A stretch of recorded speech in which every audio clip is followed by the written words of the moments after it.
Good evening. My name is Alistair Barron, the current Governor of the Company of Merchant Adventurers of the City of York.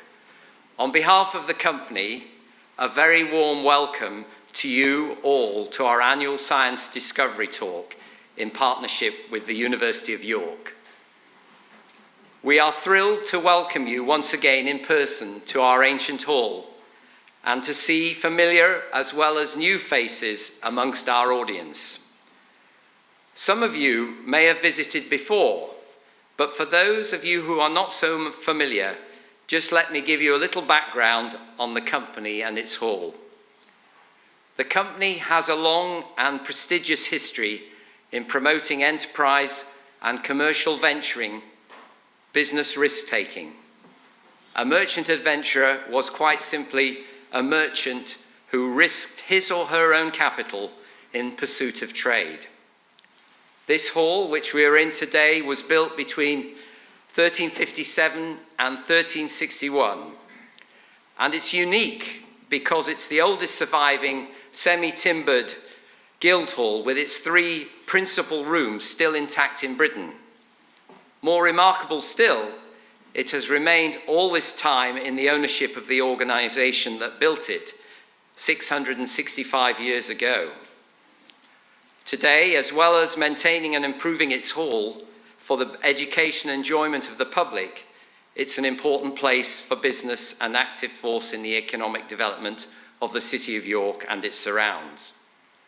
But perhaps one of its greatest achievements is the important role it played in championing the case to establish a university in York, which gained approval in 1960.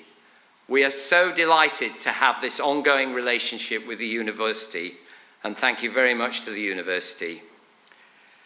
And turning to tonight's event, we are extremely grateful to have such leading figures in Professor Charlie Jeffery and Professor Ian Graham to take this talk on levelling up and net zero. And I will now hand over to Kieran Treharne, Pro Vice-Chancellor for Partnership Engagement. Thank you.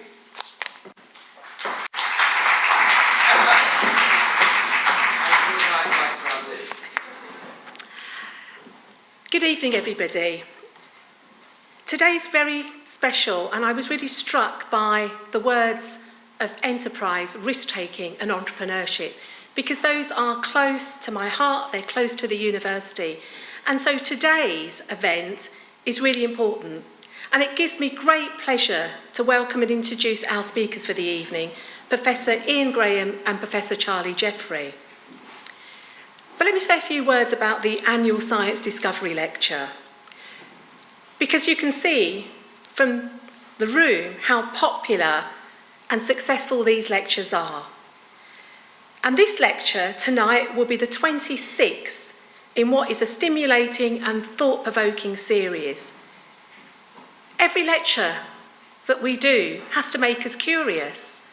It has to ask some of those really complex, difficult questions, but most of all, it engages us. It makes us think, but it also helps us think about this idea of risk. Organised jointly by the University and the Merchant Adventurers, these lectures provide a platform from which to inform people of the importance of York and its role in discovery. Discovery is both pure and applied sciences, made by academics at the university. But good research is only as good as what it means for people on the ground. And so today, when I talk about academic research and the sciences, at the same time, it has to demonstrate how such discoveries can and are applied for the benefit of society. So to our region, nationally and internationally. But this lecture is also part of York's Ideas, the University of York's year-long series of events which educates and entertains and inspires. This accumulates in the York Festival Ideas, which will be held in June, and I know each and every one of you will have engaged over the years. As a university for public good, Based in a city of ideas and innovation, our commitment is to engage with a diverse set of audiences, particularly when we want to try and widen access and participation in education. And I know with many of you in the discussions that the university and I have had, that those things are important to the values of York and what York stands for. After bringing last year's lecture to you in an online format, we're delighted to be back in this beautiful hall and in person again. A couple of years ago, I was new to York, and my whole experience of York has been online. So each time I come into this hall, it feels very special, because it is a very special place. On which note, it's my great pleasure to be introducing tonight's speakers. Our first speaker tonight, Professor Ian Graham, is the academic lead at the University of York for BioYorkshire. As we shall hear later, BioYorkshire is a partnership between the University of York, Ferrous Science and Ashcombe Bryham College. It aims to deliver green economic growth and help make the North Yorkshire the first carbon negative region in the UK. That's a great aspiration for us to have. And in the short time I've been at York, I know that that won't be an aspiration. Collectively, we'll work to make that happen. Ian was elected a Fellow of the Royal Society in 2016 and won the Biochemical Society's 2017 Heatley Medal and Prize for exceptional work in applying advances in biochemistry, and especially for developing practical uses that have created widespread benefits and values for society. In 2021, he became a science trustee for the Royal Botanical Gardens, Kew. And I can see Ian just hearing someone else talk about his achievements and think, is that me? But those are really important achievements, because that's the University of York working with the merchant adventurers and putting research into practice, research that makes a difference to society. Our second speaker needs no introduction, because I know many of you tonight will know the Vice-Chancellor and President of the University of York, Professor Charlie Jeffery. Charlie has a deep-rooted interest in how university research and education can serve the general benefit of society or public good. In his former roles in Edinburgh and now in York, he's worked tirelessly to bring together the university with local authorities, business and other university and colleges to promote inclusive economic development. He's also opened up access to the university in terms of study and economic opportunities to people from disadvantaged background, both in the UK and nationally and internationally.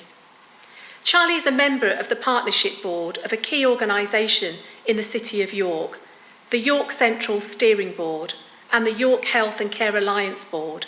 He's also currently Deputy Chair of the Russell Group leading universities in the UK. So, without further ado, in their talk tonight, Ian and Charlie will introduce us to BioYorkshire and the ambitions to make Yorkshire the country's bioeconomy hub. Dear all, please join me in welcoming them both.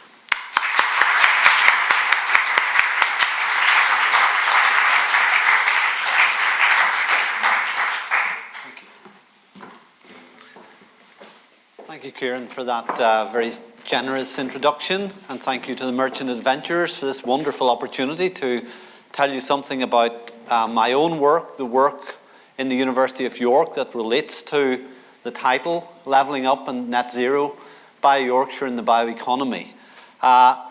What I want to do is give you a whistle-stop tour of just some of the research that's relevant to this. Research that's been going on for the last 10, 20 years. And just maybe to put it into context first. And I like to think that in the last 100 years, we've become addicted to crude oil. Okay, we've become addicted to petrochemicals.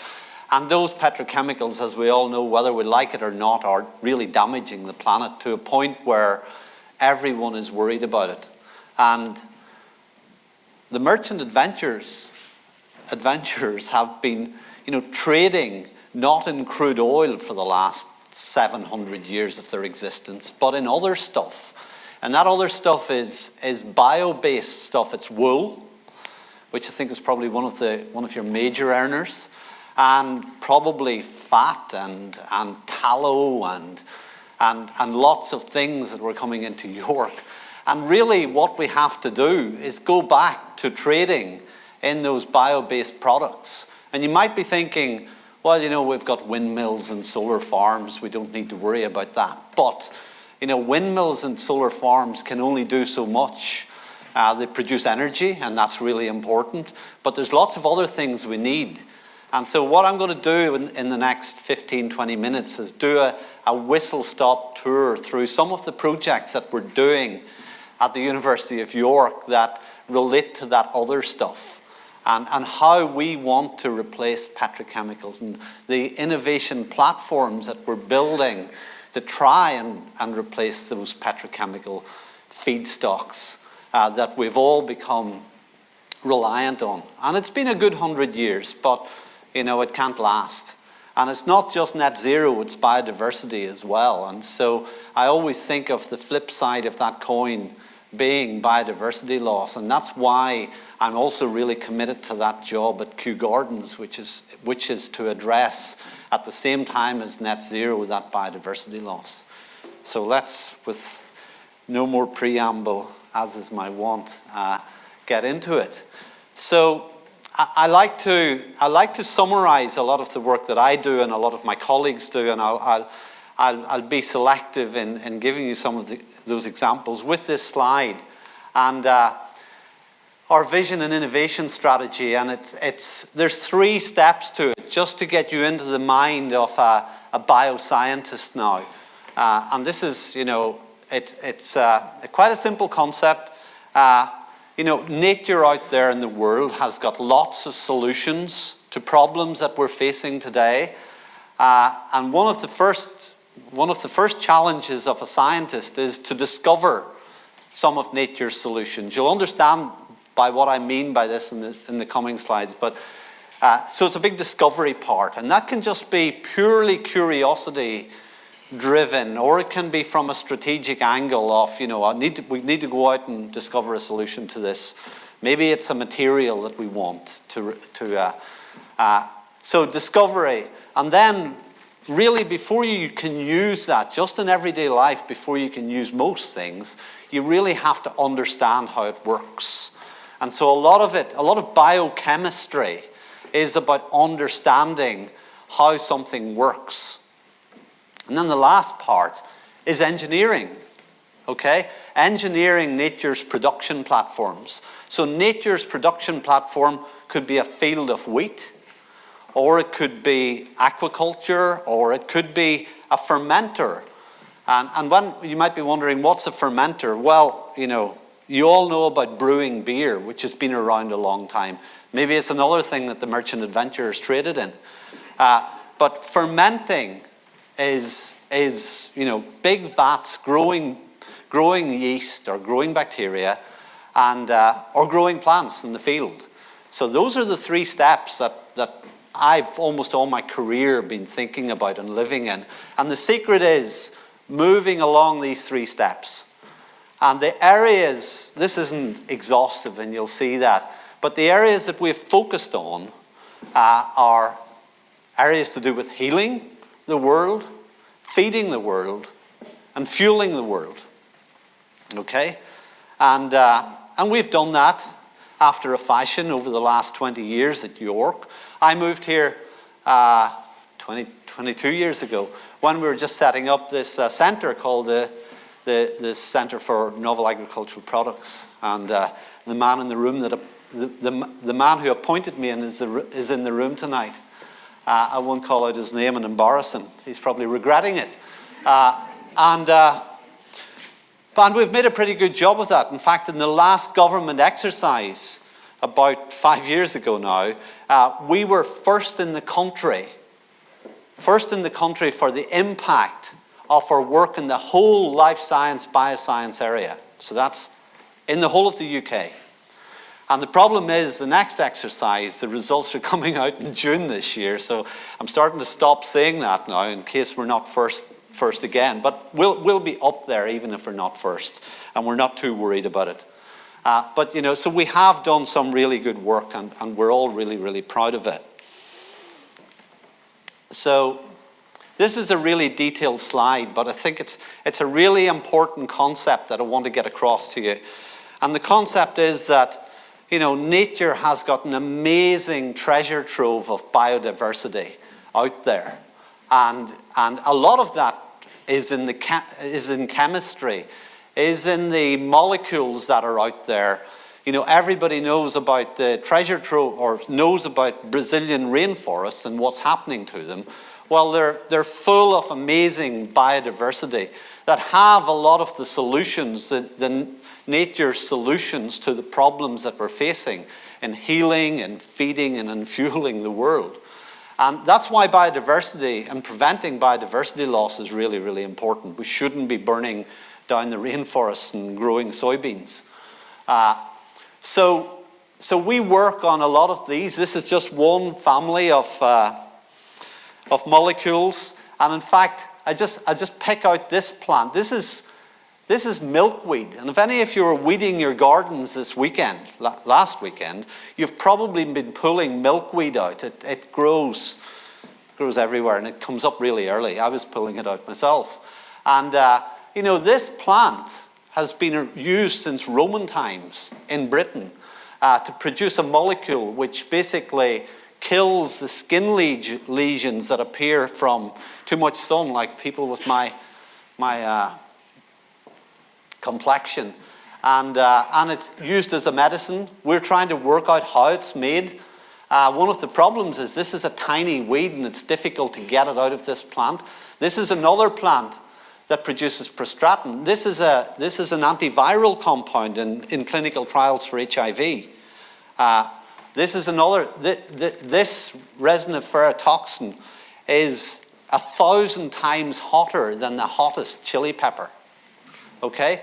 And it's a really, really potent analgesic. So it basically flips your receptors and completely stops pain more effectively than anything else. And but you can see how complex these molecules are.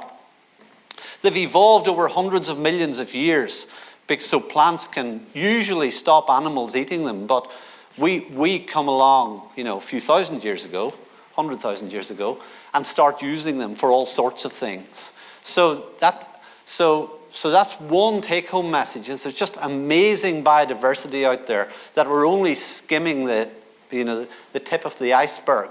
And so what we do in this case with Croda, GSK, Unilever, University of Cambridge, is we then try and understand how these things are made. And then, because these plants are not crops really that you can grow, we put them into yeast, into that, and then produce these compounds in yeast. So you basically, it's just like brewing beer, except that you're brewing these molecules. And this is what engineering biology and industrial biotechnology is really all about a lot of the time. It's about engineering the production of really useful, valuable compounds, be they for health, be they for food, be they for fuel, and other applications. So a lot of the rest of these slides now in this whistle-stop tour that I'm going to talk about are underpinned by engineering biology. And another fact that's really useful for you to understand about the complexity of that is that you and me have got about 50,000 genes. So and when I'm talking to students, I say that's slightly more than can get into Ellen Road. But it's not as much as can get into Wembley. So to give you an idea of the numbers. And so the job of biologists is to understand how those genes work. And even for us, we're still really far away. We're not even settled on how many genes make us up, even though we've sequenced the genome. And then stitching them back together and seeing which ones can be used to engineer things in different ways is what's going to be happening for the next 50 years. And this concept of moving to, from an oil refinery to a biorefinery, then the tools to do that are genes. And engineering those genes and putting them together is what a lot of life sciences is going to be about. So here's just a couple of examples of work I've been involved in this last while.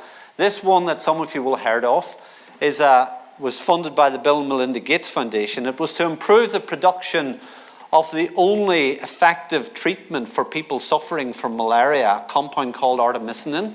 And we produced new hybrids. They're now grown in Madagascar, and we've handed over all of those hybrids for the charitable purpose. And in the last 5 years, our hybrids that have been produced in York have produced enough treatments to cure 66 million people that are suffering from malaria. So this other example was working with the pharmaceutical industry, with GlaxoSmithKline, and more latterly with Sun Pharmaceuticals, who are a big Indian generics company.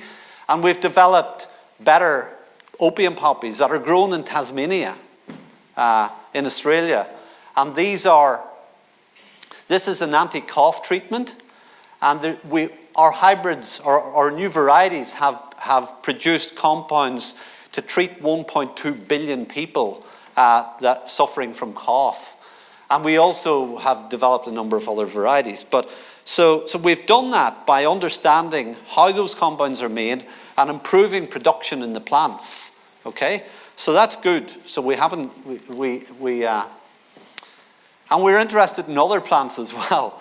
So this is hemp, industrial hemp. It's not the varieties that produce huge amounts of cannabinoids. These are varieties that can be grown in farmers' fields in Yorkshire. And just in January, we got listed one of the first new industrial varieties of hemp in the UK. And it's more stable in terms of the oil that it produces. And we're just in the process now of licensing that new variety. And we've just done a piece of work for the government, in fact, because industrial hemp is a very interesting crop. In fact, in Henry VIII's times, when merchant adventurers were probably dealing in hemp, so every farmer in the country during the time of Henry VIII, for every 60 acres that they planted, they had to plant one rood of hemp, and a rood is about a third of an acre. And that was because the hemp is used for fibre for ropes and sailing ships. And so you probably were dealing in hemp for biomass and fibre as well here in this very hall. And so we've just completed a job for the government looking at developing a 10-year roadmap for industrial hemp for the UK. And our target in that 10-year roadmap is to go from 800 hectares to 80,000 hectares.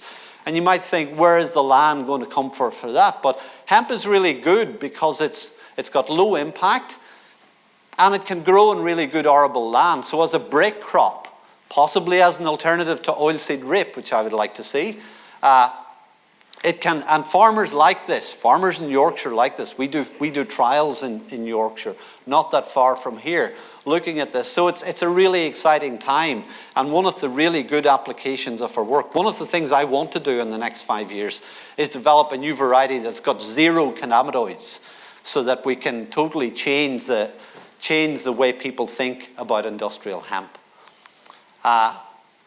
We don't just focus on medicinal plants. You might think, is this all you do?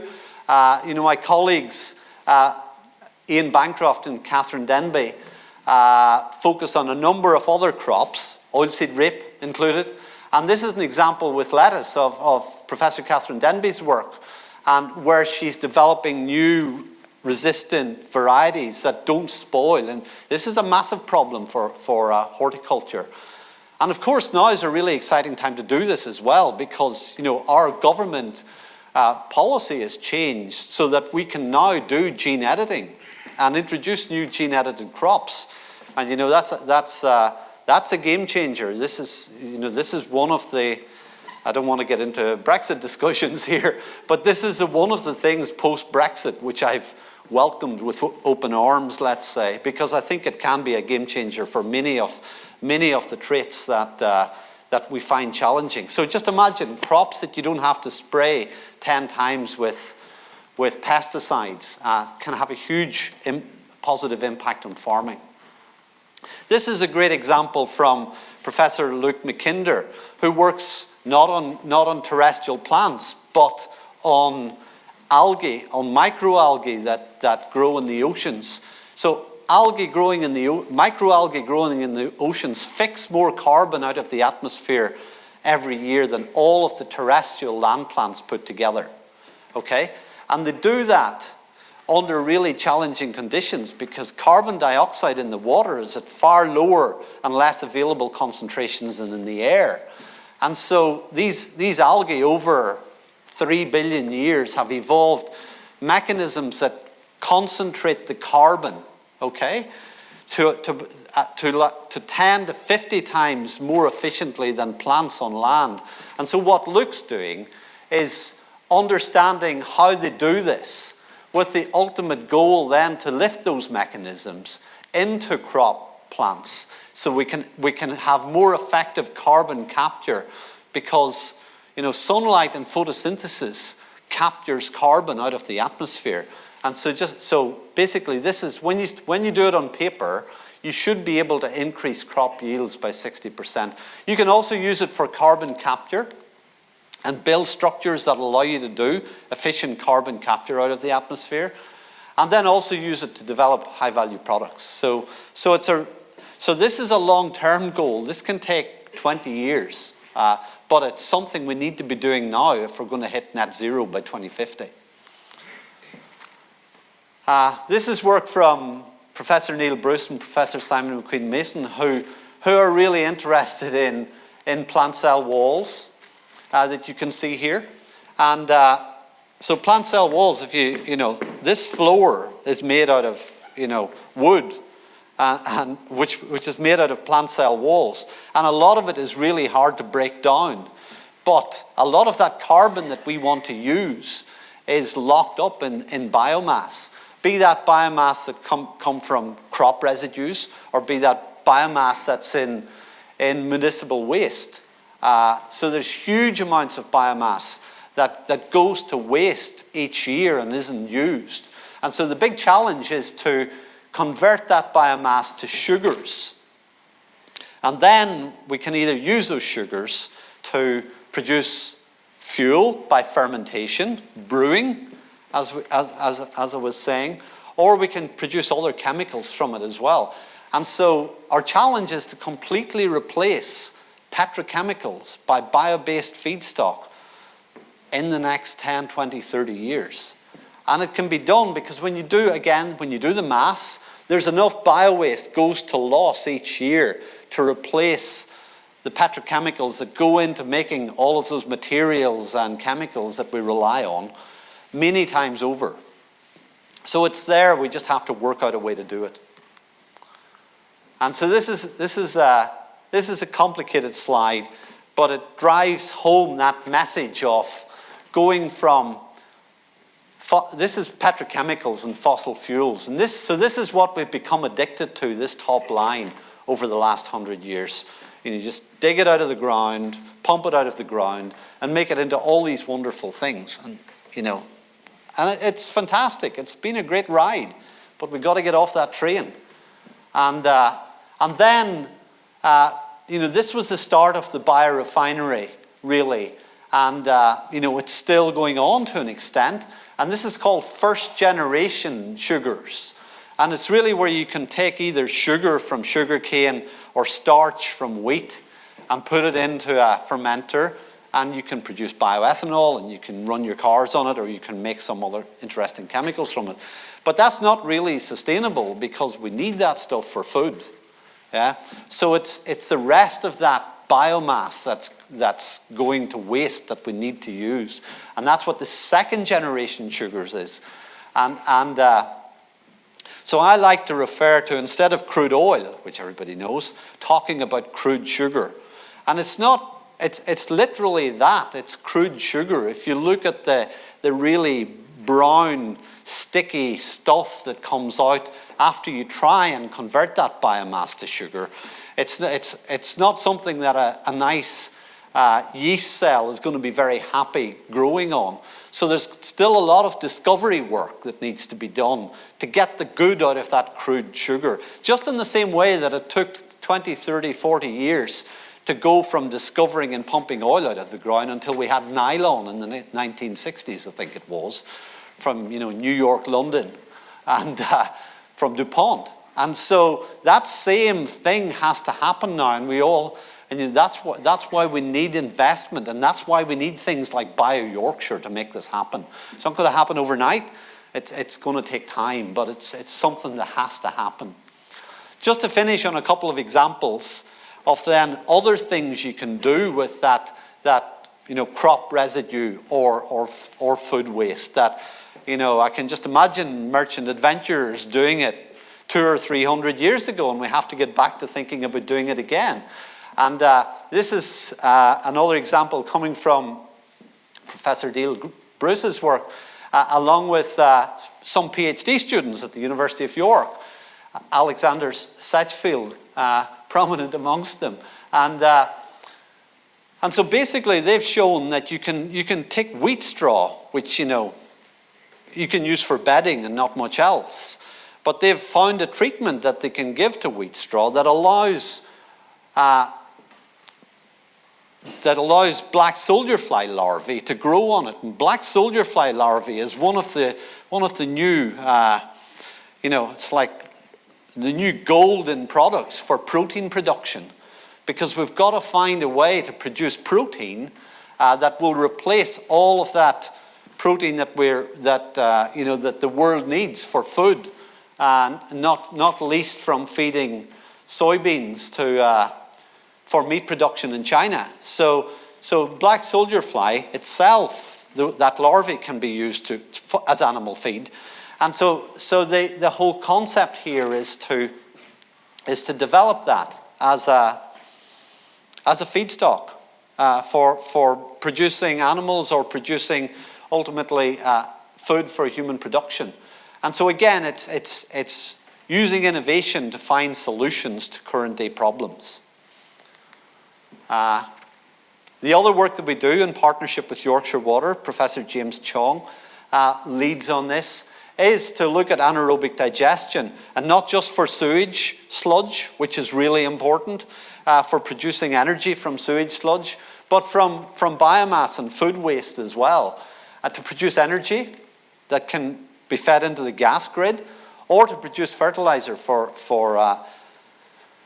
growing crops. And there's all sorts of discoveries that can be made. You can imagine the interesting chemicals that are going on in an anaerobic digester. So this is these huge big drums that you see beside farms or beside sewage works. And again, we're looking at Malton as being one of the key places to really demonstrate that utility for anaerobic digestion. I think this might be my last example. I could keep going, honestly, with lots of other really interesting ones, but Charlie's starting to fidget, so I better stop. And so this is a great one because it's a project that Professor Simon McQueen-Mason and his team lead on, and it's in partnership with the Royal College of Arts in London. And it's all about the fashion industry. And just look at these stats or these data. 10% of global greenhouse gas emissions, that's greater than aviation and shipping combined, comes from the fashion industry. And 20% of global wastewater comes from the fashion industry. So before you go out and buy that next, sorry, I won't start preaching. But, and the thing is, there's almost zero recycling, apart from taking it along to Oxfam. But actually recycling the textiles themselves and getting that material back out and reusing it. We're just starting to do that, and obviously there's all sorts of other things to do. And quite a bit of the fashion industry's got synthetic materials in it, of course, from the petrochemical industry. And we've grown addicted to it. And a mixture of cotton, and cotton itself as well is not a great environmentally, because there's umpteen pesticide treatments per crop and lots of other issues with cotton production. Hemp is great, and a great opportunity for natural fibers, but recycling that material. And it comes back to, for us and for Simon and his team, one of the big challenges is understanding how to break open those cell walls and get that fiber back out again. And in fact, we had the science minister visit just last week, where he had a demonstration of how you can do that and actually arrive back at a piece of material from recycled textiles. And just imagine the impact that could have if it could really become widely adopted, that technology. I'll finish with this slide, which is, as well as doing all that really exciting work, I'm really proud of the fact that York also really leads the way in taking it out to the rest of the country. So we lead two networks in industrial biotechnology and bioenergy, each of which has got, I think, over 700 members from academia and from industry. Literally hundreds of different companies recognize York as the place that's world leading in the biomass biorefinery network, which Simon leads, and the high value biorenewables network, which I lead. And that in itself is really building the reputation of York in this space as one of the places to go. And one of the things we're always trying to do is not just shout about how good it is and how good we are, but to get it to a position where we want the very best people in the world to join us here, because we need that. We need the very best minds here working on these big challenges, so that we can really then start to grow the activity around the whole space. And one of the other things that I'm really pleased the university has put a lot of its effort behind is establishing this really interesting Biorenewables Development Centre, which is based out of Dunnington. And literally it has helped hundreds of companies get going in this space over the last decade, and continues to do so, and will play a really important part in driving BioYorkshire forward in the future. And with that, I'll stop and hand over to the Vice-Chancellor.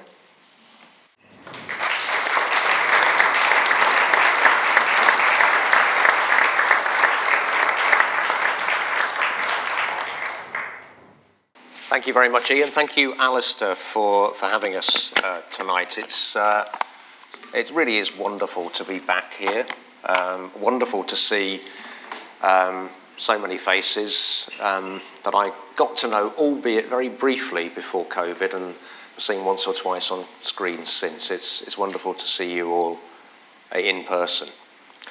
And it was wonderful to listen to Ian talking about that brilliant, that exciting, that extraordinary science that he and his colleagues have been driving on over the last 2 decades, which have really established this university and helped to establish this city and region as, we think, a global powerhouse, and a global powerhouse of the economic applications of that science. Now, I'm not a bioscientist, so you're not going to hear any more of that from me. I'm a political scientist, and I want to talk about the economic potential of all of this. And I put a claim, a proposition, up on the screen there. And I think Ian has amply demonstrated that proposition for us. Universities are catalysts for economic development, and there are no technological innovations in our economy that can't be traced in one way or another back to universities over the last several decades. And how does that happen? Well, it happens through what Ian's been talking about, discovery. research leading to discovery of new knowledge which has economic applications. Sometimes those applications don't become clear for quite a long time, but they wouldn't be there without that discovery of knowledge. Second thing is our students, our graduates. You know, how many people have learnt about engineering, biology, about the ways in which nature has found solutions to problems? How many people have learnt that with Ian and his colleagues? And then they go off and they use that knowledge in their careers. They deploy it in what they do. I think our students, our graduates, are probably the greatest lever for economic development through the application of what they learn. And thirdly, universities have convening power. We are magnets. We are really good at bringing partners together from across sectors who can benefit from those two things, the research and the graduates. And that includes people who want to invest in the catalytic capability our research and our graduates and our convening power have. And that's really what BioYorkshire is. It's an example of how we are working to harness that mix of research and graduate talent and convening power. It's an example focused on green growth, on innovation around a green agenda, creating employment, creating solutions for the problems that we face. It has two areas, and Ian's given examples of both of them. That is the bio-based production of fuel, chemicals and materials, and we had great examples of that. But also net zero food, feed, farming and land use. And we think that's a unique combination, bringing together chemicals and energy with agriculture in ways that I don't think any other UK university does, and puts us into a handful of places globally.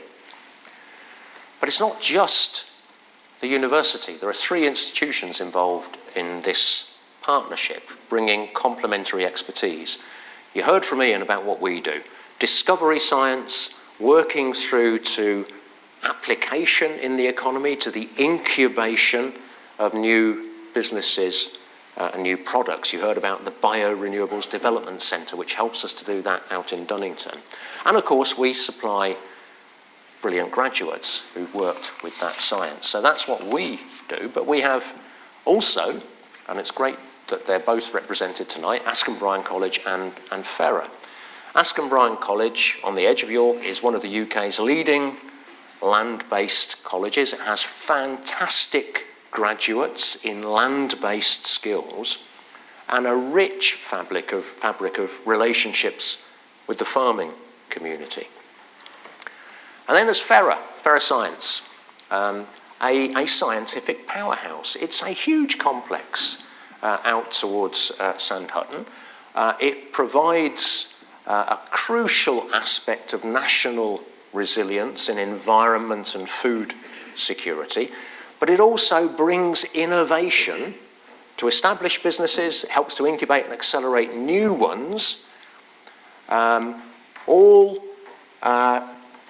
connected to the scientific sort of baseload that the university supplies. It translates, it incubates, and that gives us, with those 3 institutions, a kind of end-to-end program from world-class discovery science to demonstration to product to businesses being incubated and developed, and all underpinned by a skills portfolio which ranges from use of agricultural machinery to bioscience PhDs and everything in between.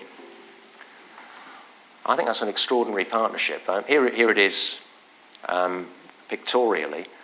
But all of that in York, that is quite an extraordinary concentration of capability across sectors in a single location.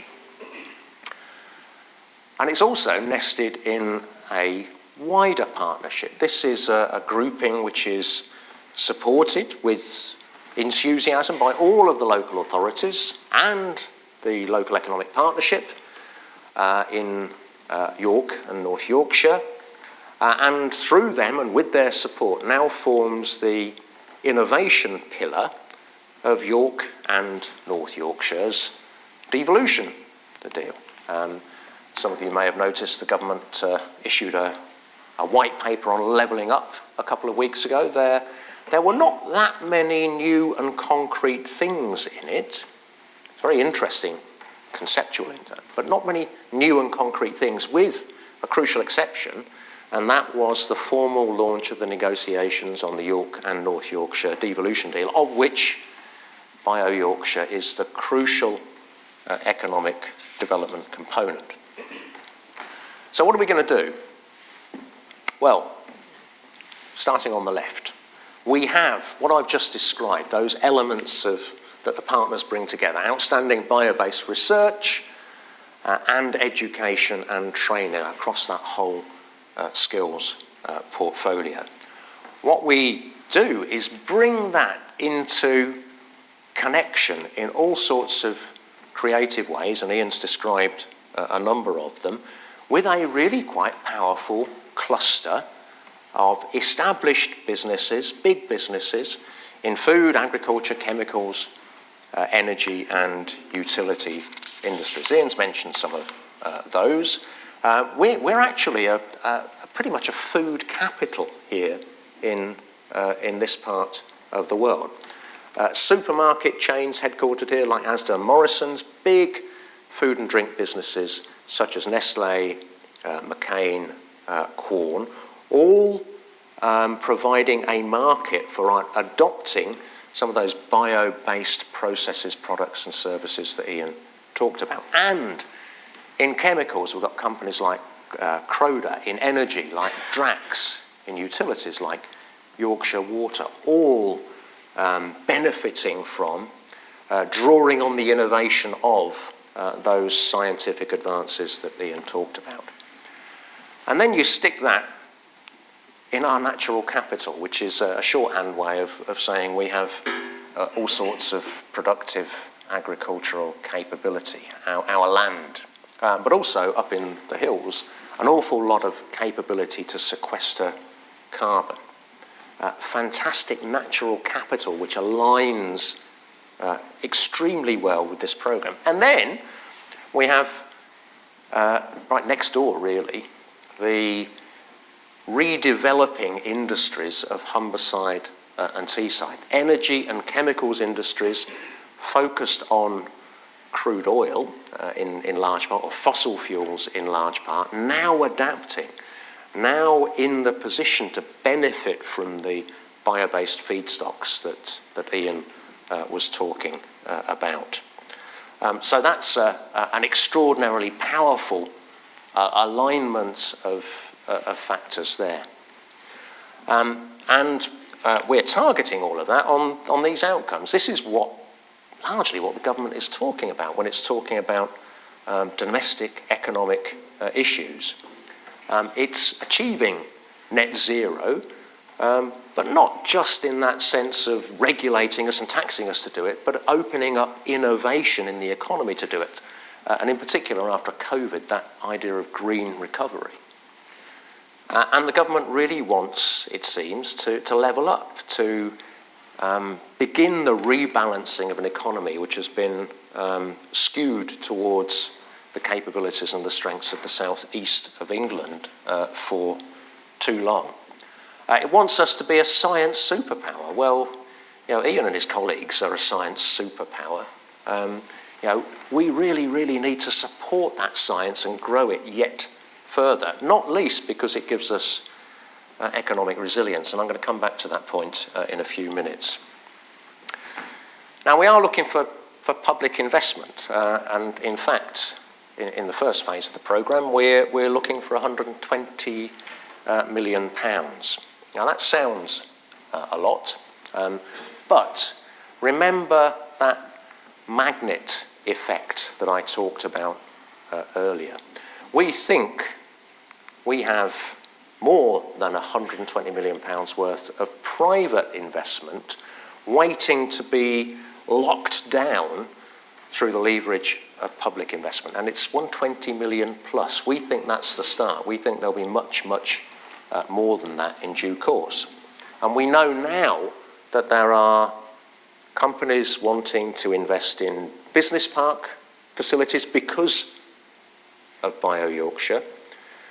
We know that there are prospects for international inward investment in production facilities because of BioYorkshire. We know there are companies which are looking to invest in proof of concept facilities because of BioYorkshire.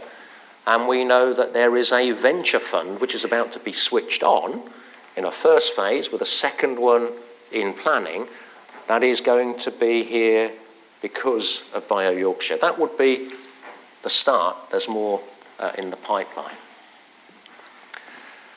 So how would we put that to work? Well, this is the plan. At the top, Innovation and Skills Central. That's the three partners. That's investment in the three partners so we can do more of what we do, so we can do it better, so we can take it more quickly from concept to product, so we can scale up businesses that we incubate more quickly, so that we can develop next generation skills, so that our workforce can work with these new technologies, so that we can develop strategic collaborations with major companies. So that's Innovation and Skills Central in our three institutions in York. But crucially, we also want to diffuse this capability across the region through a network of innovation hubs spread around the region, which will incubate new businesses, supported by some of the bigger businesses that we're working with. And there's some fantastic stuff going on at the moment in Scarborough, where we're working with Anglo American, who are doing that big fertiliser mine underneath Whitby and out into the North Sea.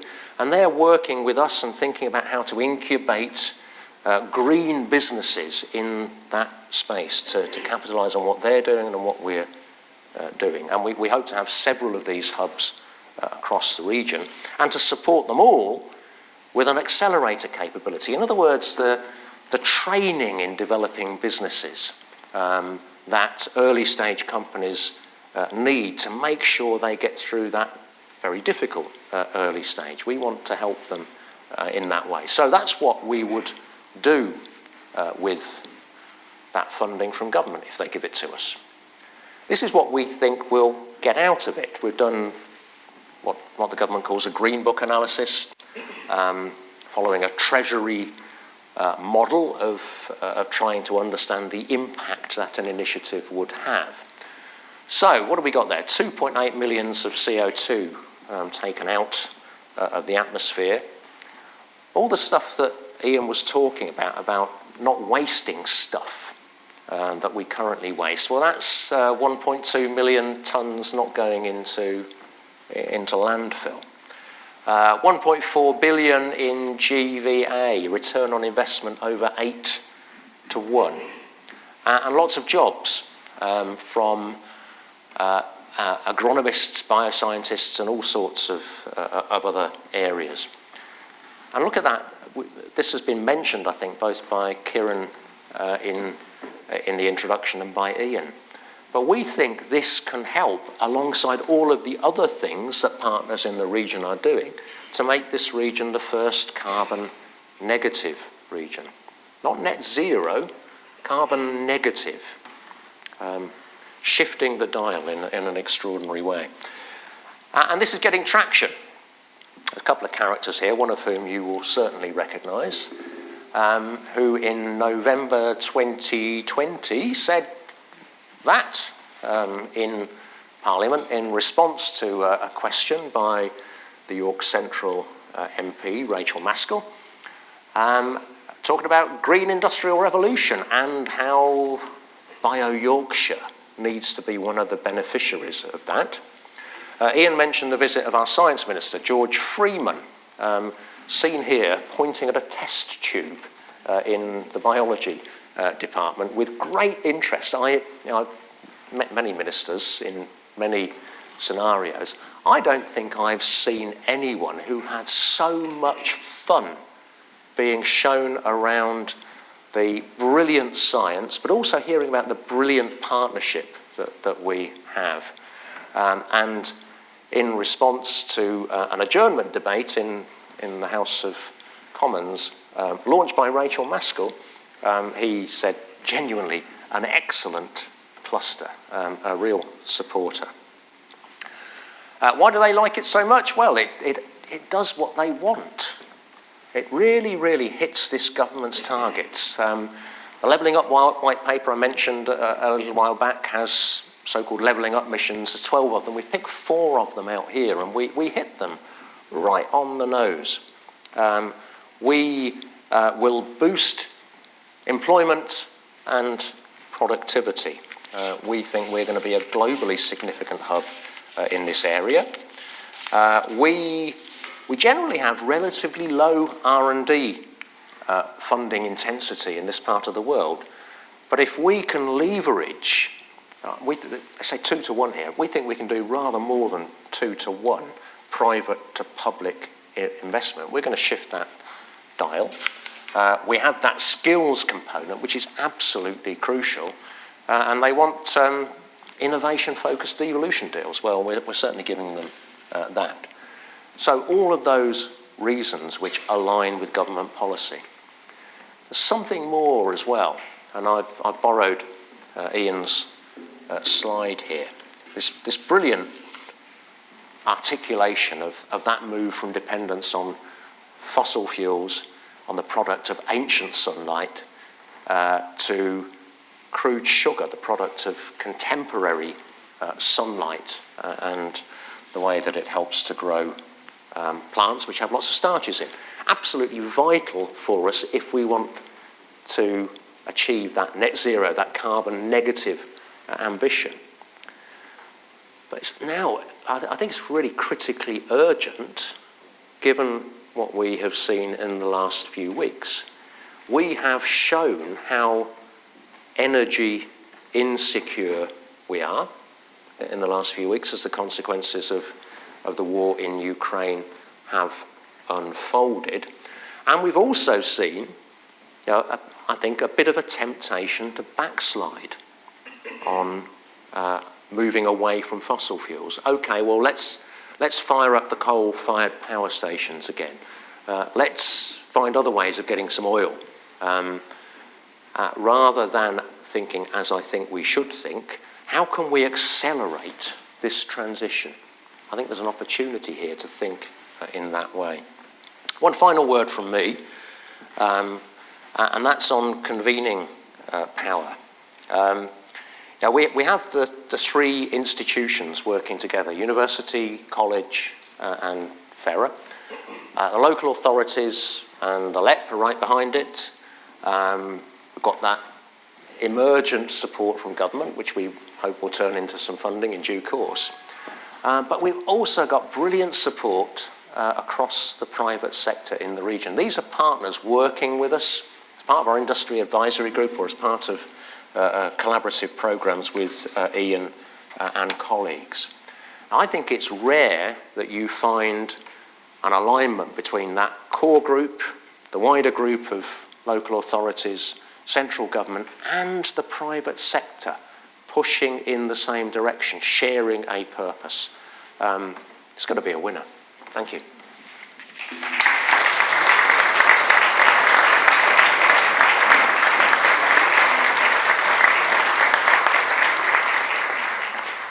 Now we'll take questions. I think both Ian and Charlie are quite happy to take questions. And if people just show of hands, and don't ask your question until the microphone's been brought up. Thank you very much. Thank you. My name is Nicholas McMahon-Turner. I've just, fascinating and very interesting. And it's something that every city, particularly a city like York, which has a history of always exploring, innovating, should focus on a subject such as this. And I think it bodes well for the future. And I think you deserve all our support. I'd just like to ask Professor Graham why he never used the word plastic anywhere.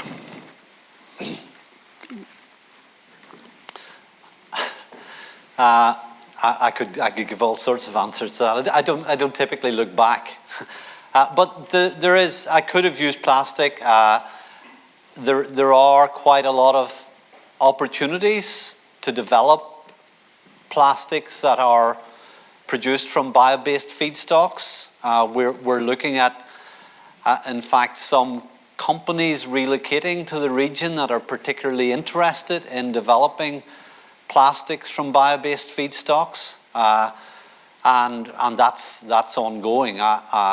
It's the whole challenge is to develop plastics with the same physical characteristics as the petrochemical based plastics, and I think it's just another example of how it will take some time to optimize those treatments and those conditions for bioplastics. And a lot of it is around engineering biology, in fact, to engineer the right single molecules or monomers that can then be stuck together to give the polymers that are essentially the plastics that we rely on today, so that when we go into a supermarket and look down the aisle, you can still see some plastics, but they're all based from contemporary sunlight rather than ancient sunlight, as Charlie would put it. Thank you. I found it absolutely fascinating, and of course it gives us hope, which is of course we're all looking for. Could I ask about the economy? I mean, Charlie, you've made a very, very strong case, obviously, for investment into the future. But Professor Graham, you talked about when you were working on issues around, as it were, solving malaria, and that was paid for by the Gates Foundation. Did you then give that away? And do you therefore give a lot of your research away because that's the right thing to do? Or is there some sort of economic payment back to you and the department? I think the malaria is a case in point. I think public good for the developing world is essential, and a lot of the health problems in the developing world could be fixed. It's just that there isn't any money in it, and that's why organizations like the Gates Foundation are essential in developing some of those solutions. And in that case, we got $25.5 million from Bill and Melinda Gates to do that piece of work, and we were delighted to do it. And in that case, it was for the charitable purpose, and I'm proud of that fact. But the thing is, that money also allowed us to develop platforms that we were then able to use for all sorts of other applications and continue using today. So many of those other examples then came out of that. So it's a win-win situation. It's not just a win morally. It's a win practically as well to do work like that. And universities are, I think we're obliged to work for the public good. So it's, of course, it's about then having robust business models, and a lot of the other work I've talked about is, one of the first things we do is we think about IP and patenting, and we have IP surgeries regularly. Neil Bruce, who's here now and who's the director of CNAP, oversees IP surgeries that we have to make sure that we don't just go out and do what we love to do, which is shout about the research that we're doing, but we protect it if needs be before we do that. It's integral to the ecosystem that we've built here in York. Yeah, thanks very much. What I'd be really interested to understand is what impact this has had on undergraduate courses and whether the students are really excited to get into this growing area. Now, somebody has to ask the Vice-Chancellor a question before the end of this. I don't teach in biology, I'm afraid. No, I'm just as is my wont, making a bad joke. But yes, of course. So we have this type of work integrated into biology teaching as well. And you know, I did a stint as head of department in biology until 3 or 4 years ago, and it was, you know, it was great to oversee the teaching element of what's going on and see the level of effort and detail that all the great teachers put into making sure that students are exposed to this work and biomedical work and building a structure which, you know, students come in from school and they learn the basics in the first and part of the second year, and then, you know, they get into labs and they do research projects, and you know, we do that, and we do that in third year, and now in a big integrated master's program in fourth year as well. You know, we just finished last Friday, and I had students, you know, working on gene discovery and putting genomes together. So they do all of that. Yeah, they get exposure to all of that. Yeah. I'm not sure if I'm reframing a question that we had recently. Returning to the example of the pharmaceutical sector, a perennial problem is that innovation is created in the university or the charitable sector, but to get the commercial development and manufacture of potential that is created within the public sector, often because business priorities do not match with social priorities. And given with the climate emergency, we have such a short time to move forward, what positive stories can you tell us about how we can harness all of these commercial entities, how we can harness them to work towards the very urgent social goals that we have with the climate emergency? Yeah. Two ways of answering that question. One is that money is to be made from it. I think there is a tremendous opportunity for new economic sectors to be opened up by these technologies, which will both be profitable and will help us in that transition that we all need urgently to see progress. And it goes a little bit back to the question that Ian was asked about intellectual property. Now, I'm all for the university striking arrangements with businesses or protecting its international property through licenses and so on, and earning some money from it. I'm all for that because, you know, frankly, we don't have enough money for all of the ambitions that we would like to pursue.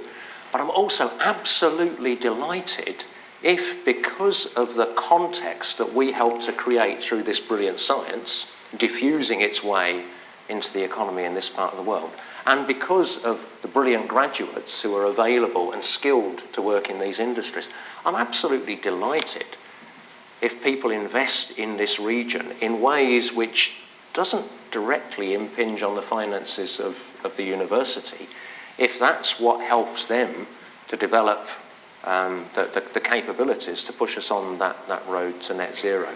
And I think there's a really crucial point for us. I don't think we're going to regulate and tax our way to net zero. That'll be part of the challenge. I think if we can innovate and enable new sectors to develop which are going to drive that process, we're probably going to do it quicker. And I think we can play a really, really important role in that magnet function, even if, Delma, we don't get a direct financial benefit from a lot of it. But I think that's what we should be thinking our role is. Hello, my name is Juan Ramon Candia. I'm a PhD student from Management School. And so thank you for this wonderful presentation in this amazing historical place. So my question is for Charlie, the Vice-Chancellor. I'm sure you understand the value of low-hanging fruit, the quick wins. So I was wondering if you have an idea of what could be a quick win in this BioYorkshire.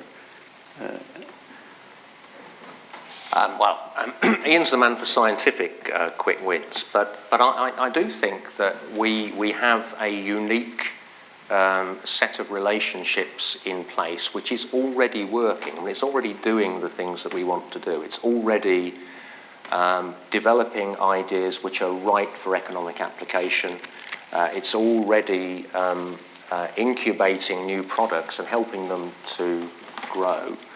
And it's already a context where there are talented graduates, not just of the University of York, but also of Askham Bryan College, ready to supply the labour force to make that happen. That's already happening, but it's happening at a scale which could be bigger. We could do more, we could do it quicker, we could do it better, we could do it at increasing scale. And I think that's the low-hanging fruit that we are making the case to government about, that, you know, 120 million might sound a lot, but it's not really. We imagine that would have such an effect that the repayment would be many, many times over. And, of course, moving us towards net zero, and, of course, moving us away from the energy and the food insecurity that we're currently facing. That seems like low-hanging fruit to me. No, I think we've exhausted all the questions. I think all that remains for me to say is to thank Ian and Charlie very much for an absolutely fascinating talk. I think Ian gave us the journey that we've seen and and how wonderful it is to see York, the University of York and the North Yorkshire area, as such a centre of excellence for this field of bioscience and biodiversity.